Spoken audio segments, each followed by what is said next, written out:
this time what we did differently, as far as Udi, you are aware that it was a 2016, it was a shallow thrust and it was launch pad we were looking at. It is basically to convey a message. This time I think that is Pahalgam 25, it was wide and deep where we hit the heartland. This was the first time we hit the heartland, and of course our target was the nursery and the masters. This has never been done, and even Pakistan was not expecting that the heartland will be hit, and that's what came as a shocker to them. It was a new normal where our forces were always prepared for a conventional operations. When you go for such kind of offensives, what happens, you need to always look at what the other side is thinking and how this chess is going to get played. So what we did, we created a red team. So this time what we did differently, as far as Udi, you are aware that it was a 2016, it was a shallow thrust and it was launch pad we were looking at. It is basically to convey a message. As for Balakot in 2019, we were looking at penetrating through J&K, going across to training camps which are in Pakistan, and again a kind of giving a punishment. But this time I think that is Pahalgam 25, it was wide and deep where we hit the heartland. This was the first time we hit the heartland, and of course our target was the nursery and the masters. And like I told you, and this has never been done, and even Pakistan was not expecting that the heartland will be hit, and that's what came as a shocker to them. But were we prepared for it? Yes, we were prepared for it to absorb the blowback which will come up.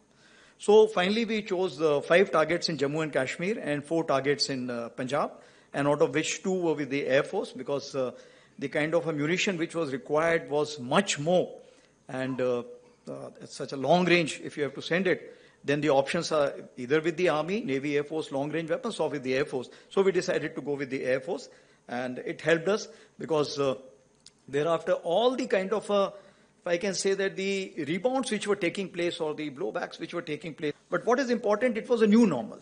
It was a new normal where our forces were always prepared for a conventional operations.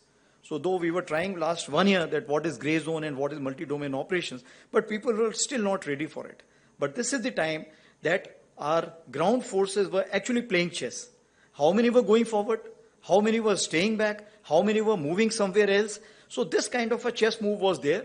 So in this chessboard of 64, something was visible, something was not visible. And something which was not visible, maybe other countries may be helping out to kind of make them visible for the adversary. So the force, if you have to kind of look at force orchestration for a military man, it comes in 3 forms. And all these 3 forms you will play a role. Firstly is the force visualization. How he is going to employ his force, how am I going to employ his force, how it will be 2nd day, 3rd day, 4th day, 10th day, 15th day, because you don't know. Because this test match stopped in 4th days. And it could have continued for 14 days also, 140 days also, 1400 days also, we don't know. So we have to be prepared for those kind of things. Second is force preservation. Force preservation is important because you have to live to fight another day and you have to kill the other person. That's what is your job. Not to lay down your life unnecessarily. It is to make sure the other person lays down his life and he feels happy about it. And you feel happy by facilitating that. So if that be the case, so force preservation becomes important, and it has a major role. When we talk about the various drillings which are required to be done in the mountains, and so many bunkers of different kind which are required to be made, and if I can say the preemptive actions which are required to be taken, and the third one is application, force application. So these are the 3 domains which we look at as a military man.